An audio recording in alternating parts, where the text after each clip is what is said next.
பதிலாக பதிலடி விழுந்து கொண்டிருக்க நம்பலாம். எங்கட நாட்டுக்கு சுதந்திரம் இல்லை. சுதந்திரம் பழைய போல இந்தியில நாங்க சுதந்திரமாயிருக்கையில எங்கட தேசியை அதுக்கும் தெரியாமல் கொள்கிறார்கள்.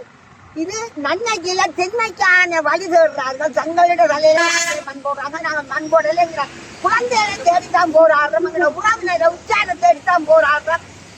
இனப்பாடு கொலை செய்தவன் ஒரு காலமும் தலை நிமிந்து நடக்க மாட்டான். நாங்கள் தலை நிமிந்து நடக்கிற காலம் வந்துட்டு நாங்கள் நடப்போம். பொறுமையாக இருக்கிறோம். இதற்காண்டு விளங்க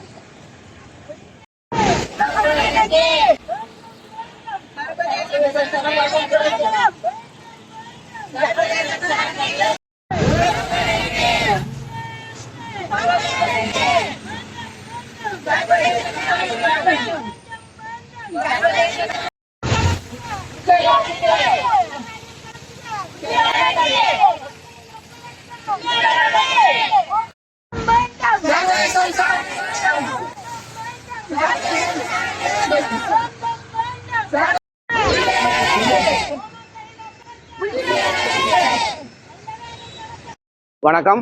தமிழர் சங்கத்தின் செயலாளர் ராஜ்குமார். இன்று கரிநாள். காலனித்துவ முடிவில் ஏற்பட்ட அரசியலமைப்பின் தோல்வி.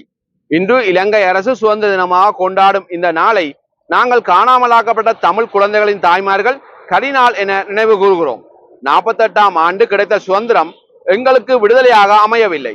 அது எங்கள் குழந்தைகளை காணாமல் ஆக்கும் ஒரு இருண்ட பாதையின் தொடக்கமாக மாறியது. நாங்கள் அரசியல்வாதிகள் அல்ல, நாங்கள் சட்ட நிபுணர்கள் அல்ல, நாங்கள் தாய்மார்கள். எங்கள் குழந்தைகளை பெற்றவர்கள், அவர்களை வளர்த்தவர்கள், அவர்களை இழந்தவர்கள். இன்று வவுனியா நகரில் இந்த வன்னி பந்தலில் 3271 நாட்களாக நாங்கள் அமர்ந்திருக்கிறோம். மழையிலும் வெயிலும் அரசுகள் மாறினாலும் வாக்குறுதிகள் மாறினாலும் எங்கள் கேள்வி மட்டும் மாறவில்லை. 48இல் இலங்கை சுதந்திரம் பெற்றது. ஆனால் அந்த சுதந்திரம் எங்கள் உரிமைகளை பாதுகாக்கவில்லை, எங்கள் மொழியை மதிக்கவில்லை, எங்கள் நிலங்களை காக்கவில்லை, எங்கள் குழந்தைகளை எங்களிடம் திருப்பி தரவில்லை. இந்த அநீதியின் வேர்கள் சோல்பரி கமிஷன் உருவாக்கிய அரசியல் அமைப்பிலேயே உள்ளன. இங்கிலாந்து இலங்கையிலிருந்து அவசரமாக வெளியேறி பெரும்பான்மை ஆட்சியை ஜனநாயகமாக்கி தமிழர்களை பாதுகாப்பு அற்றவர்களாக விட்டு சென்றது. காலனித்துவத்துக்கு முன்பு தமிழர்களுக்கு தங்கள் சொந்த அரசியல் அதிகாரம் இருந்தது, தங்கள் சொந்த நிலமும் நிர்வாகமும் இருந்தது. இந்த உண்மை அரசியலமைப்பில் சொல்லப்படவில்லை. சொல்லப்படாத உண்மை பின்னர் எங்கள் குழந்தைகள் காணாமல் ஆக்கப்படுவதற்கு ஒரு சட்டபூர்வ அநீதியாக மாறியது. உண்மையை சொல்ல வேண்டும். தமிழ் அரசியல் தலைமையும் மாற்று அரசியலமைப்பு பாதுகாப்புகளை வலுவாக கோர தவறியது. இந்த தவறுகளின் விளைவையே இன்று நாங்கள் இந்த பந்தலில் எங்கள் கண்ணீரோடு செலுத்துகிறோம். எங்கள் கேள்வி எளிமையானது. எங்கள் குழந்தைகள் எங்கே? அவர்கள் எங்கே? யார் பொறுப்பு? எப்போது நீதி?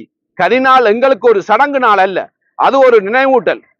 சுதந்திரம் எங்களுக்கு கிடைக்கும் நாள், எங்கள் குழந்தைகளின் உண்மை வெளிவரும் நாளே. இந்த சுதந்திர தினம் அல்ல, இது எங்கள் குழந்தைகள் காணாமல் ஆக்கப்பட்ட கரிநாள். நன்றி.